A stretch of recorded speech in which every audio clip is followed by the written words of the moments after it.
tardes. Buenas tardes, María. Begoña, ¿qué tal? Y a todas Un las placer tenerte. personas que están escuchando al otro lado.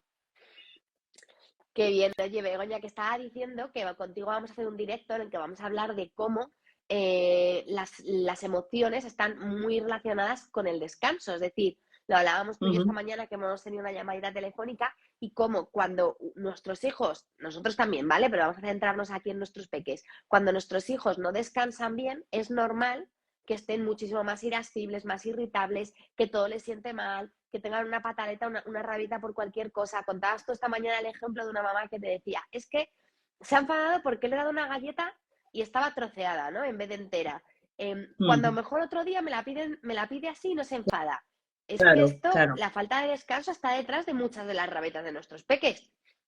Por supuesto, porque es que la irritabilidad es un estado de ánimo, vamos a decir, desagradable, donde cualquier cosa te descoloca, te desbarata, te hace dar respuestas impulsivas, más bien reacciones, más bien que respuestas, porque la palabra respuesta indica un cierto pensamiento, una cierta calma. Entonces, si no han dormido suficiente, si se sienten cansados, si el cerebro no ha tenido esa función de recuperación por la noche y de orden, porque durante la noche el cerebro va ordenando todas las experiencias y todo lo que han vivido durante el día, pues se sienten agobiados. Y cualquier cosita, cualquier pequeña, un gesto, una palabra, cualquier cosa que en un día normal, con un descanso normal y con un sueño normal, no provocaría esas reacciones, pues en este caso sí. Y por eso decimos que es un estado de ánimo, ¿eh? No es una emoción. Una emoción es una cosa que va rápidamente y vuelve, y yo no puedo predecir qué emoción voy a tener dentro de un rato. Pero un estado de ánimo es como un conjunto de emociones, puede haber frustración, puede haber rabia, también una sensación física de cansancio, de agotamiento, de no poder centrar la atención en nada. O sea que es un conjunto de elementos. Y en ese estado de ánimo sí podemos influir nosotros, por supuesto. Vale, has comentado dos cosas muy importantes, has sacado aquí dos términos. Una cosa es, no podemos controlar lo que sentimos, la emoción que experimentamos, por así decirlo. Eso, aunque hayamos descansado, no vamos a poder evitar sentirla, pero el estado de ánimo sí que lo podemos moldear y aquí me imagino que el descanso tiene mucho que ver, ¿no? Claro. El estado de ánimo, ya te digo, es un conjunto de elementos. Pueden incluso aparecer distintas emociones, una detrás de la otra, porque cuando los críos se dan cuenta también que no se sienten a gusto, incluso a veces lloran, se rebelan, están frustrados, sienten un conjunto de emociones que tampoco ellos pueden dar explicación. Pero nosotros como adultos sabemos que a lo mejor no ha dormido suficiente, o sabemos que a lo mejor necesitaba haberse echado un ratito la siesta y como estamos en una casa diferente, con un ritmo de vida diferente, o estamos en un fin de semana, no ha podido llevar sus rutinas. Entonces, los críos, en cuanto rompen esa rutina de descanso, de sueño, o cuando no duermen suficiente, lo primero que se nota, aparte de ese cansancio físico, es en la dimensión emocional. Es que además la irritación conlleva mucho malestar entre las personas que conviven. Es decir, provoca, por así decir, que las personas, que los adultos, que los papás, que las mamás que nos están escuchando, también reaccionen mal. Y ahí es donde nosotros como adultos tenemos que ver que, bueno, vamos a ver, no voy a entrar en su caos, está así, no le voy a permitir una conducta que no sea adecuada, pero puedo entender, mira, no has dormido bien, entonces a lo mejor te conviene echarte una siesta después, dependiendo, ¿no?, en qué circunstancias estemos, si tiene que ir al cole o no, pero podemos entender y no reaccionar nosotros aumentando toda esa posibilidad de que entremos en un bucle, de que ellos explotan por cualquier cosa, nosotros entonces al no entender por qué explotan también explotamos, encima les decimos que por qué están así, se ponen todavía más enfadados. Ahí no, el adulto es el que desde fuera se tiene que dar cuenta que hay una falta de descanso, que ha pasado algo, a lo mejor ha tenido un sueño, o ha tenido una pesadilla, o ha tenido alguna situación donde no se siente bien después de no descansar. Lo que tenemos que entender es que el descanso es necesario para que nuestro cerebro se recupere y realice una serie de funciones muy importantes. Por eso, si ese crío se va a clase sin dormir suficiente, no va a atender, no va a comprender las cosas, va a tener conductas muy reactivas y muy impulsivas, va a entrar en una situación de estrés si, por ejemplo, tiene un examen. No hay cosa peor que no dormir en vísperas de un examen, porque entonces ya sabemos que el cerebro va a ir, entre comillas, lo digo, con la mitad de energía. No va a estar preparado para abordar esa situación de que ya de por sí es estresante. Begoña, una vez hablaba contigo de falta de descanso y tú me decías, es que cuando nuestros hijos no descansan lo suficiente, van como con las orejas, las orejeras de burro, ¿no? Como que no son capaces, explícanos un poquito mejor esto. Y también un día me hablabas de las 5 I's de la falta de descanso, ¿no? Que por eso Sí, hemos bueno, titulado este sí, Instagram Live de esta forma, y niños que están sí, irascibles, que es una de las claro. I's. Claro, pasa una cosa. Como decía antes, cuando descansamos y dormimos bien y lo suficiente, que son dos categorías distintas, porque podemos dormir bien pero muy poquito tiempo y entonces no es suficiente, cuando el cerebro no puede realizar todas esas funciones de dar orden al caos del día anterior, no estamos en disposición de ordenar mi mente, de prestar atención, de abrir incluso mi capacidad creativa. Y ante un problema no veo las soluciones, como si estuviera en un callejón sin salida, porque mi mente se queda como muy centrada en el problema, no amplía su capacidad de ver distintas perspectivas. Lo mismo en una discusión. Nos podemos enfrascar en una discusión si yo no he descansado bien, y esto además lo pueden ver los adultos y lo pueden comprobar. Soy a veces muy, muy fuerte y muy contundente con opiniones ajenas.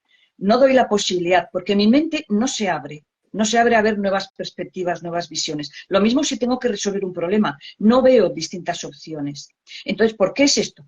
Porque las funciones cognitivas de mi cerebro no están bien preparadas para llevarlas a cabo. Sin embargo, si he dormido, si he descansado, si tengo la mente ya fresca, todas esas funciones las puedo desarrollar con naturalidad y con normalidad.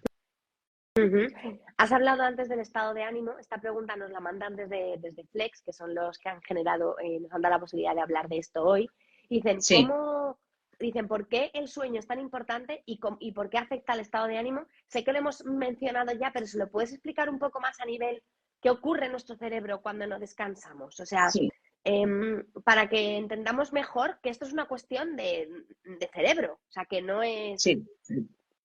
Mira, tú antes hablabas de las 5 Is, ¿no? Y yo creo que vamos a ir comentando cada una y así lo vamos a entender perfectamente.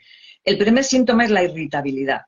O sea, mi umbral de queja, de discusión, de explosión está muy, muy, muy bajito. Cualquier cosita me desbarata. Eso es sentirse irritable.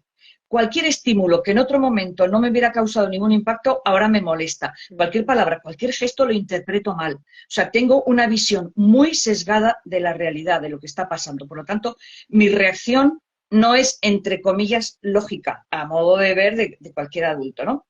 Pero la segunda es la impulsividad, la segunda I. Es decir, soy mucho más impulsiva porque no soy capaz de ser reflexiva. La impulsividad sería lo contrario a la reflexividad, ¿no? Cuando yo tengo una capacidad de reflexionar, cuando yo soy capaz de pensar entre una causa, un efecto, puedo hacer esto, si hago esto, me va a pasar esto. Todas esas capacidades que nos permiten a los seres humanos tomar decisiones, no se toma. Por eso la tercera I es la incapacidad para tomar decisiones. O sea, cuando yo estoy muy impulsiva, reacciono. Y aquí es muy importante entender que una cosa es reaccionar y otra cosa es responder. Reaccionar es sin pensar. Es como cuando vemos incluso a dos niños o incluso adultos y niños, ¿no? Es que eres tonto, tú más, tú más. Es una respuesta impulsiva.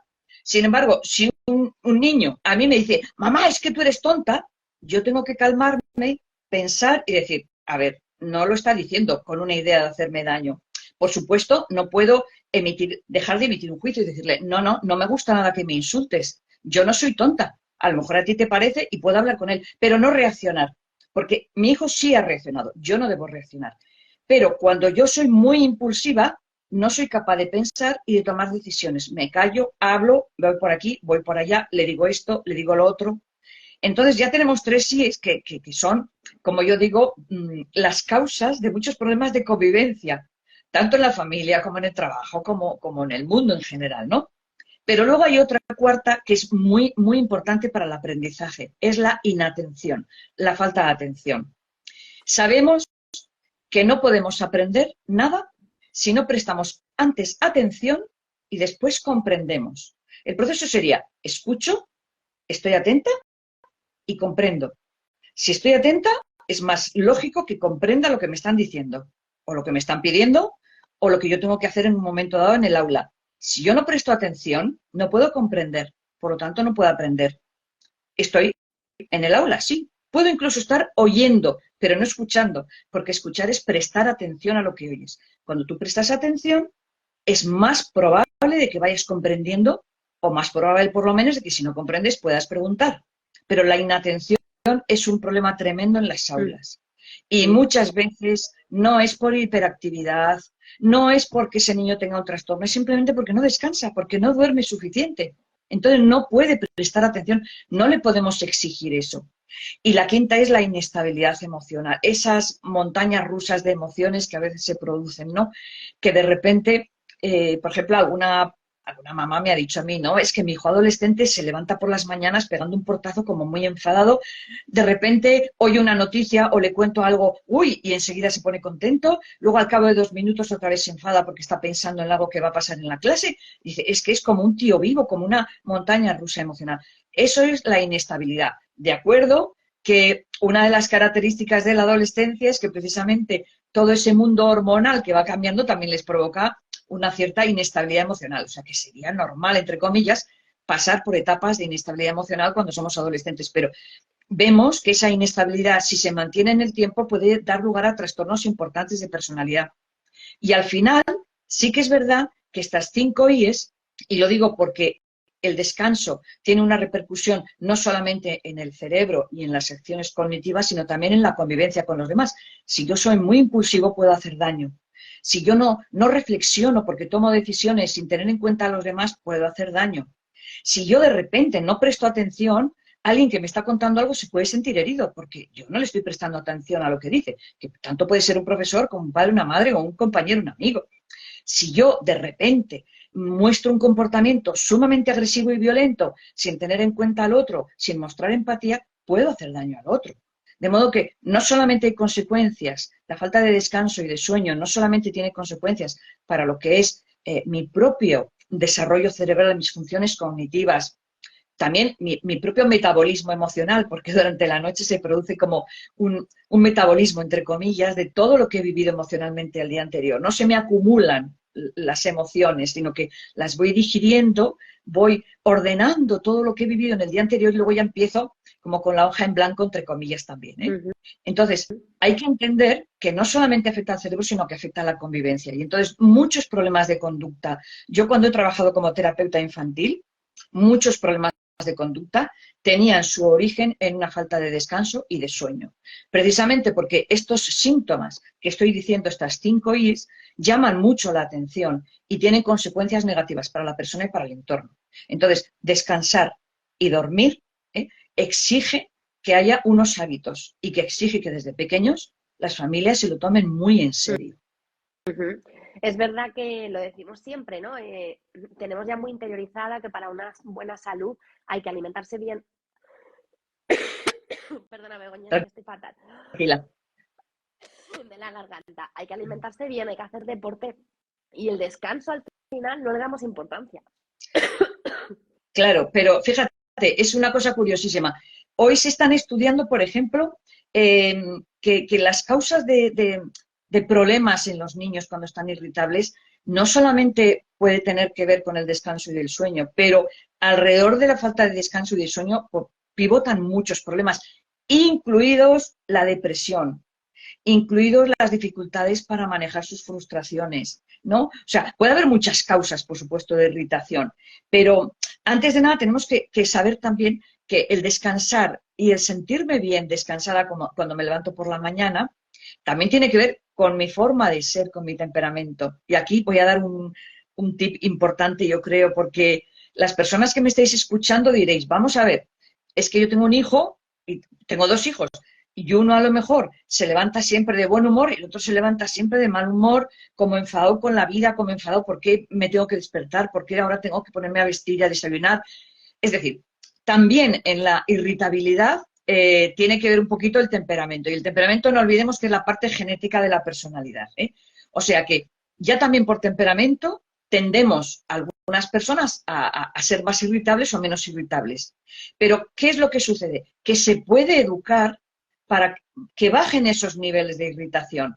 Y incluso el sentido del humor muchas veces, acogiendo a un crío que sale de la cama de mal humor, enfadado, tal, diciéndole, bueno, a ver, te voy a poner un reloj de arena pequeñito y cuando acabe ya de pasar este minuto, estos 2 minutos, venga, que tenemos que ponernos a sonreír todos, que hay que empezar el día de otra manera.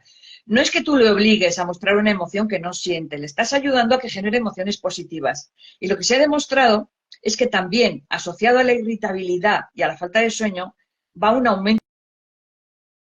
Con lo cual, si yo con empatía hacia ese hijo que se levanta casi siempre mal, soy capaz de hacer que sonría, soy capaz de hacerle ver que está por delante todo un día y que en ese día también él o ella tienen mucho que decir, les estoy ayudando a que manejen su propio mundo emocional. Evidentemente, con los 2, 3, 4 años no puedo, pero poco a poco, con 5, 6, 7, 8 años ya, yo sí les puedo decir, a ver, el día empieza hoy. Puedes empezar el día gruñendo, enfadado, huraño, con mala cara, llegar al colegio y seguir así toda la mañana, pero tú puedes hacer un clic y cambiar ese estado de ánimo. Y entonces, recordar algo positivo del día anterior, recordar algo positivo de lo que nos espera ese día, pensar en qué vamos a hacer, algo que nos va a gustar mucho cuando acabemos el cole. Es decir, buscar motivos para cambiar mi estado emocional y hacerlo más positivo. Entonces, evidentemente, como digo, el temperamento está ahí y va a hacer que algunos niños y niñas sean como mucho más enfadadizos, si existe la palabra, como más propensos al enfado, a la irritación, y otros más calmados, que a lo mejor se levantan y se levantan muy bien y que no tienen problema. Lo que nosotros como padres, como madres debemos garantizar es que haya un descanso suficiente y un descanso de calidad. Y para eso es muy, muy interesante generar unas rutinas de sueño. Una rutina significa algo que se hace diariamente hasta que se instala y se convierte en un hábito. Es como lavarse los dientes. Luego enseñas a un niño cómo se lavan los dientes 2, 3, 4 veces, pero luego ya le vas diciendo, vete a lavarte los dientes, tú ya no vas, ya no le dices cómo lo tiene que hacer porque ya sabe hacerlo. Llega un momento que no le tienes que decir nada porque se lava los dientes solo. Pues un hábito se instaura en base a una rutina que se repite. Y por eso es muy importante crear en los hogares rutinas para dormir. Y dependiendo de la edad, habrá unas o habrá otras. Begoña, perdona que es que me he ido porque es que me ha dado No un te ataque de preocupes. tos. No te preocupes. No sé si es la alergia o que estoy constipada, pero me ha dado un ataque que digo, me tengo que ir porque me ahogo. No te Así preocupes que yo he seguido hablando y contando cosas que yo creo que a las personas que nos están oyendo les pueden resultar de interés. No, sí, yo sé que tú, al final tú eres la importante en esta charla, porque eres la experta, pero digo, madre mía, pobrecilla, la dejo aquí sola, me he ido, pues me estaba ahogando, No, voy no, a ir a beber agua. no Pido te perdón a todos preocupes. los No, que no nos pasa están nada. viendo. No Y me pasa parece nada. muy importante lo que estabas diciendo, Begoña, el hecho de las rutinas, ¿no? Que cuesta a lo mejor instaurar una rutina, pero luego ya se queda y es algo que se toma como, al principio hay que forzarla, ¿no? Pero que luego ya te sale Sí. sola. Claro, por ejemplo, en los más pequeños, nosotros tenemos que tener un horario más o menos fijo en el que se tienen que ir a acostar. Y, por ejemplo, si se tienen que ir a acostar, imaginemos a las 8, a las 9, a la hora que nosotros hemos pensado y que tenemos ya instaurado, dependiendo de la edad, una hora antes ya tenemos que preparar esa situación y avisarle. A lo mejor está viendo dibujos animados, le decimos, dentro de 5 minutos voy a apagar, dentro de 2 minutos voy a apagar. Se le avisa, cuando llega el momento, se apaga. O ahora voy a hacer una actividad de relajación. Vamos a soñar juntos, aquí tumbados en el sofá. ¿Dónde nos gustaría ir esta noche, por ejemplo? ¿Qué país nos gustaría visitar? ¿Qué lugar? Hacer algo tipo juego, pero que no sea dinámico. No una batalla de almohadas, no una carrera por el pasillo, no a ver quién hace esto más rápido, no. Nada que excite.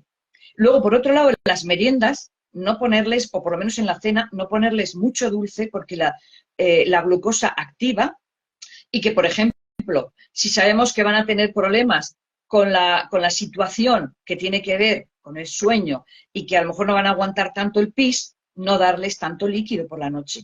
Que a lo mejor en la merienda sí, pero en la cena no. Es decir, tener una serie de cuestiones, luego que la habitación esté fresquita. Una de las cosas que han demostrado es que la temperatura influye muchísimo en la calidad del sueño. Entonces, una habitación que tiene más de 19 grados está dificultando el sueño. O sea, debería estar en 18 grados. Y que se tiene que poner una manta, que se ponga una manta, pero el ambiente no puede estar muy caldeado porque entonces no se produce el mismo tipo de descanso. Por supuesto, otra rutina es hacer la lectura de cuento, que a mí me interesa tantísimo, que un rato antes de dormir yo me acerque a su cama y le cuente un cuento, o uno que ya llevamos contando varios días, o uno que ella elija, o uno que yo elija en un momento dado. Y en otros momentos uno que yo me invente. O sea, puede haber todo tipo de casuísticas. Pero ese momento, y también es muy bonito trabajar con ellos y hablar con ellos, decirle, a ver, cuéntame el momento más bonito del día y el momento menos bonito del día. O lo que más te ha gustado de este día y lo que menos te haya gustado. Una mínima reflexión, es entablar un diálogo para que vayan entrando en esa rutina. Independientemente de que la habitación tiene que estar en silencio, claro, con una temperatura adecuada, también es cierto que nosotros tenemos que dejar que se duerman solos, es decir, no estar con ellos hasta que se duerman. A lo mejor cuando son bebés todavía sí, pero cuando ya son un poquito más mayores no. Y ellos se tienen que dar cuenta que ellos mismos se tienen que dormir. O sea, yo como adulto no les voy a dormir. Yo les preparo, vamos a decir así, el escenario para que duerman. Entonces, lo que se ha demostrado es que con adolescentes, el problema que tienen los adolescentes es que si en nosotros, los adultos, y en los niños también, la secreción de melatonina, que es la hormona del sueño, se produce en función de la noche, es decir, cuando ya está cayendo la luz, empezamos a segregar melatonina que nos ayuda a descansar y a desconectar. En la adolescencia no, se retrasa el momento de segregación de melatonina, más o menos sobre las 11 o las 12 de la noche. Entonces, ¿qué pasa? Aguantan mucho más tiempo despiertos. Claro, aguantan más tiempo. Pero si a eso le añadimos que quieren contestar WhatsApps, que quieren leer cosas y noticias en su teléfono móvil, que quieren, no. La rutina tiene que ser una hora antes de dormir, no hay contacto con móviles, con tablets, no. Porque la luz azul de los dispositivos retrasa todavía más el que se produzca esa situación de sueño. La segregación de melatonina se retrasa todavía más. ¿Qué nos encontramos? Adolescentes zombies en las primeras horas de clase. Y el problema es doble, porque si en esa asignatura primera hay matemáticas, lengua, conocimientos importantes donde tienen que prestar mucha atención, no la van a prestar. Entonces, en algunos colegios del mundo, por ejemplo, han probado en cambiar los horarios y secundaria y bachillerato empiezan a las 10 de la mañana. De esta manera garantizamos las necesidades de sueño del adolescente, que no son ni más ni menos que 9 horas y casi ninguno llega a las 6. Eso te iba a decir, Begoña, que creo que hay una falta de sueño en nuestros adolescentes Muchísimo. importante, ¿no? Importantísima. Pero por los dos motivos. Primero, porque no tienen un hábito de dormirse, por ejemplo, a las 11 o a las 12 para poder levantarse a las 7 de la mañana o a las 6:30 algunos para ir al colegio. Y por otro lado, porque yo creo que desde educación no se ha tenido en cuenta que vamos a decir, esta secreción de melatonina más tardía y esta inducción al sueño más tardía hace que necesiten levantarse un poquito más tarde, porque si no, vamos a tener problemas de falta de atención, de conductas impulsivas, de irritabilidad. Todo lo que hemos hablado de las 5 Is se van a presentar en secundaria de bachillerato, con lo cual tenemos aulas muy estresadas, chicos y chicas muy irritables, que saltan al mínimo comentario del profesor. Es decir, teníamos que tener en cuenta que quizás cambiando los horarios, claro, yo ya entiendo que ni tú ni yo somos quienes para hablar aquí de este tema, pero yo lo estoy diciendo porque ya hay experiencias en otros países donde los resultados académicos han cambiado notablemente solamente cambiando el principio y el comienzo de las clases en secundaria y bachillerato. Es que ¿Cómo garantizamos que duerman 9 horas? A ver cómo garantizamos que duerman 9 horas. Y por otro lado, los padres tienen que poner ese límite. No, en tu habitación no tienes el móvil. Tú no te llevas a la habitación el móvil, se queda aquí. La tableta, el móvil, el ordenador se queda aquí. Y tú entras ahí a descansar, a desconectar y a dormir. Sé que es muy duro porque a veces son muy tiranos y el no es no, pero les va en ello la salud física y psicológica. Este tema lo hemos hablado alguna vez, ¿no? El famoso bumping que le llaman, ¿no? Sí. Que es que nos acostamos tardísimo porque estamos mirando el móvil claro. Y esto no solo hace que cuando miramos el reloj, uy, han pasado 2 horas y llevo aquí 2 horas en Instagram, se me ha pasado el tiempo volado, 2 horas menos que duermo, sino que encima es lo que has hecho tú, la luz azul de la Sí. pantalla, tan cerca de la cara, retrasa la producción de melatonina, con lo cual al final nos desvelamos, no somos capaces de dormir. Y no Eso es solo algo que eso, hacemos todos. y no solo eso, perdona que te corte, María, sino que los contenidos que yo he leído los tengo rumiando en mi cabeza. O sea, si me he encontrado una respuesta a un WhatsApp, a un correo o a un que me preocupa, me llevo esa preocupación y por lo tanto, mientras yo esté dando vueltas a mi cabeza, mi mente no se va a serenar y no voy a poder dormir. O sea, ¿cuántas personas se acuestan diciendo, es que me ha costado dando vueltas a la cabeza? Claro, si acabas de ver una noticia o de leer un comentario de alguien que te ha afectado mucho, aparte de la luz azul, que ya sabemos que retrasa esa secreción de la melatonina, también la preocupación. Que cuántas personas, incluso durmiendo bien, tienen insomnio en un momento dado puntual porque no se pueden sacar de la cabeza un problema. Así que la higiene del sueño es muy necesaria, pero hay que educar en eso. Igual que educamos el cuerpo y educamos la mente y educamos las emociones, también hay que tener un apartado muy importante en esa higiene y en esa salud física y mental, trabajar el descanso y el sueño. Que me está dando la tos otra vez y esto está siendo horrible porque la gente está alucinando. Lo siento, pido disculpas otra vez, pero es que me está dando un ataque de tos que ya no sé qué hacer. Nada, tranquila. Perdona, Begoña. Nada. Y no sé si podríamos resumir así, para todos los padres que nos están viendo, todas las madres, unos consejos para que sus hijos descansen mejor. Con todo esto que has contado, como hacer una especie de resumen con las claves, pues hay gente que se ha unido más tarde, o todos lo que hemos visto el directo entero, pero que nos quedemos como con un resumen. Mira, una clave importante es que haya rutinas para el descanso, una preparación para que se convierta en hábito y que no haya que explicarle, pero es que al comienzo tienes que explicarle la rutina y le tienes que ayudar a que cumpla esa rutina. Una hora antes del descanso, que no haya consumo de dulces ni de líquidos, para que no haya un problema de control de esfínteres por la noche, porque el azúcar nos da mucha energía. Entonces, vamos a intentar que el nivel de energía baje. Generar un entorno sin ruidos en la cama, en la habitación, y a poder ser fresquito, porque el calor no viene bien para el descanso. 18 grados estaría muy bien. Incluso 17, 18 grados está muy bien. Por otro lado, en ese rato anterior al sueño, hacer alguna actividad que les guste, o les cuento un cuento, o hacemos algo, vamos a soñar juntos, vamos a visualizar, algo que no exija ni el nivel de energía que suba. Por ejemplo, no voy a hacer una competición deportiva a ver quién llega antes a tal sitio, no voy a hacer una batalla de almohadas, no voy a hacer ningún ejercicio físico, no voy a decir vamos a correr por el patio, no. Algunas mamás o papás me dicen a mí algunas veces, bueno, es que si se cansa duerme mejor. No, a veces el cansancio impide que tú cojas bien el sueño. O sea que una actividad calmada. Pero también cuando ya los hijos son más mayores y tienen móvil y tienen acceso a tecnología, otro tip importante es hacer un contrato con ellos, llegar a un acuerdo de que una hora antes de dormir o cuando entren en su habitación ya para dormir, no hay teléfono, no hay tablet, no hay ordenador. Porque precisamente en la adolescencia, al segregar la melatonina más tarde, la luz azul hace que se segregue todavía más tarde, la luz azul de los dispositivos. Y aparte, los contenidos que pueden ver hace que su cabeza dé vueltas y vueltas y vueltas y les impida dormir. Así que tenemos que buscar, vamos a decir así, el generar el hábito para el descanso.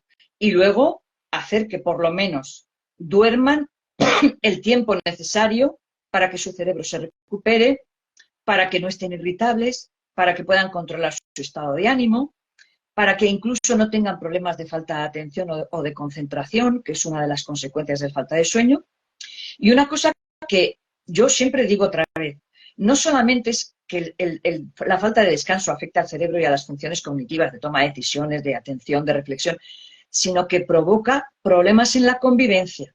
Porque cuando una persona, estoy irritable, o estoy nerviosa, o estoy ansiosa, o soy muy impulsiva, o no tengo en cuenta a los demás y contesto lo primero que me viene, puede hacer daño. Por lo tanto, también el descansar y el estar bien implica un respeto a los demás, un poderme relacionar con los demás desde la calma, desde la empatía, desde la confianza y desde mi bienestar. Cuando yo estoy bien, es más probable que trate bien a los demás. Y si yo estoy mal, si yo estoy irritable, si yo estoy refunfuñón, si yo me siento una persona huraña, en contra del mundo, que cualquier cosa, no voy a tener ese respeto hacia los demás, esa condescendencia, esa paciencia, para poder dialogar, por ejemplo, para poder discrepar o para poder debatir incluso. O sea que Begoña, no solamente son cuestiones cerebrales, no es sino también, eso que has también de dicho, convivencia. esto es muy interesante, ¿no? Porque va a cambiar también, has dicho tú, que nos afecta cómo nos relacionamos con los demás y en consecuencia, pues Sí, cómo van a ser nuestras relaciones sociales. Begoña, pido sí, perdón de nuevo porque me ha vuelto a dar otro ataque de tos no te y al final me está haciendo preocupes. imposible. Menos mal que tú eres la que tienes que contar las cosas y las No te estás contando de preocupes. maravilla. Y a mí sí me gustaría acabar este directo diciendo que tenemos que tomarnos en serio el descanso, que gracias a nuestros amigos de Flex hemos hecho este movimiento para poner de moda el descanso y que las familias se lo tomen en serio. Sí, sí, sí, sí. Yo creo, y agradezco a Flex también, ¿no?, el interés de tratar este tema, porque no es un tema muy común, no es un tema muy común. Y además hay mucha confusión en este tema, ¿no? Y muchas personas dicen, bueno, pues si mi hijo ha dormido 5 horas, pero son 5 horas buenas, pues ya está. No, no, ya está, no. Es que no es solamente tiempo en el sentido de calidad de buen sueño, sino duración del sueño. Es como decir, no, si mi hijo come en 5 minutos, pues si come productos buenos, pues que coma en 5 minutos. No, mira, el comer tiene que haber un proceso de masticación y luego un proceso de digestión. No puede tragar todo lo que come. O sea, igual que tenemos tan clarito esto, que para comer se necesita un tiempo, un ritmo y que la digestión va a ser mejor, ¿no? Entre comillas. Cuanto más mastiquemos, cuanto mejor como nos tomamos con tranquilidad y con calma la comida, ¿no? O sea, si comemos a todo correr en 5 minutos, realmente no nos va a sentar tan bien, incluso puede sentarnos muy mal. Lo mismo el sueño, que con 5 horas no vale. Que un adolescente no necesita dormir lo mismo que un adulto, necesita dormir más. Y si no lo tenemos en cuenta, si no se lo decimos a ellos, porque además hay procesos de crecimiento físico que habremos notado en nuestros hijos que les consumen muchísima energía. Y es que les ayuda a crecer el dormir. El dormir ayuda a crecer. Y hay niños y niñas que de forma casi espontánea dicen, hoy o esta temporada necesito dormir mucho más. Bueno, porque está pegando un estirón, porque está creciendo. También está madurando, está integrando cuestiones muy importantes a su alrededor. Y todos esos procesos le están consumiendo muchísima energía. ¿Y cómo recupera energía? Durmiendo, efectivamente. Si no tiene el vaso, el depósito lleno, es como un coche. Si tiene muy poquita gasolina el coche, no puede ir muy lejos. Dormir sería llenar el depósito de gasolina para poder ir donde queramos y permitir y ayudar que nuestros hijos aprendan a llenar ese depósito de energía para que empiecen el nuevo día con las emociones que quieran, con buen humor, con calma, sin irritación, sin impulsividad. Todo eso requiere que nosotros, desde pequeños, les acompañemos en esa rutina de sueño. Y que luego solamente recordarles, bueno, ya llega la hora de ir a tu habitación para dormir, ellos ya vayan por sí solos, sepan que tienen que dejar el móvil en el salón, en una cestita allí o su tablet, y que ya empieza otro momento del día. Es como decir, mira, hijo, cuando tú te vas a duchar no te metes en la ducha con el móvil. Con el Bueno, móvil, claro. pues si te vas a Es lo dormir, mismo. dejas el móvil aquí porque es una actividad, ¿no? Igual que ya en muchas casas, espero que se esté haciendo en todas, cuando uno va a comer en familia, deja el móvil en un cesto y luego lo retoma, porque así no hay ninguna interrupción y estamos relacionándonos con los demás desde la mirada, desde la atención, desde el cariño, desde la escucha, que en el fondo es respetar y sentirte respetado también. Begoña, pues muchísimas gracias, de verdad que todo lo que nos has contado es impresionante. Las madres y padres tenemos esa tarea de inculcar a nuestros hijos los hábitos de descanso para que ellos luego se los lleven cuando salgan de casa, hayan interiorizado estos hábitos, los sigan teniendo en su vida. Como ya hemos visto, el descanso está relacionado con muchísimas cosas. Cuanto mejor descansamos, mejor estado anímico tenemos, mejor controlamos nuestras emociones y esto es fundamental que lo interioricemos. Por supuesto que sí. Por supuesto que sí. Y una cosa muy importante, los adultos tenemos una responsabilidad sobre la salud física y la mental. Pero a medida que nuestros hijos van madurando y van creciendo, son autorresponsables. Nosotros les tenemos que decir, bueno, esto es lo que te viene bien. dormir 9 horas antes de un examen, no quedarte en blanco la noche para que ellos no lo hacen, bueno, verán las consecuencias, pero nosotros les dirigimos cuando somos muy pequeños y luego les recordamos. Pero la responsabilidad y el autocuidado de los que son ya un poquito más mayores y nosotros como adultos también está en nuestras manos. Pues nada, Begoña, ha sido un placer tenerte como siempre en este directo junto a Flex para Gracias, María. explicar la importancia del descanso. Y yo lo siento muchísimo porque tengo una tos horrible. Espero que la gente se haya quedado con el mensaje y no con mi tos. Yo creo Y que sí. agradecerte muchísimo que hayas estado hoy con nosotros. Este live se va a quedar guardado en Muy nuestro bien. perfil de Instagram y también el de Begoña. Así que si alguien lo quiere volver a ver, pues aquí se queda. Muchísimas gracias, Begoña. Un abrazo. Estupendo. A ti, María. Un abrazo muy fuerte. Y Adiós. muchísimas gracias a nuestros amigos de Flex por hacer posible directos como este y a vosotros por acompañarnos siempre. Siempre lo decimos. Hoy os lo agradecemos nosotros, pero algún día os lo agradecerán vuestros hijos. Muchas gracias.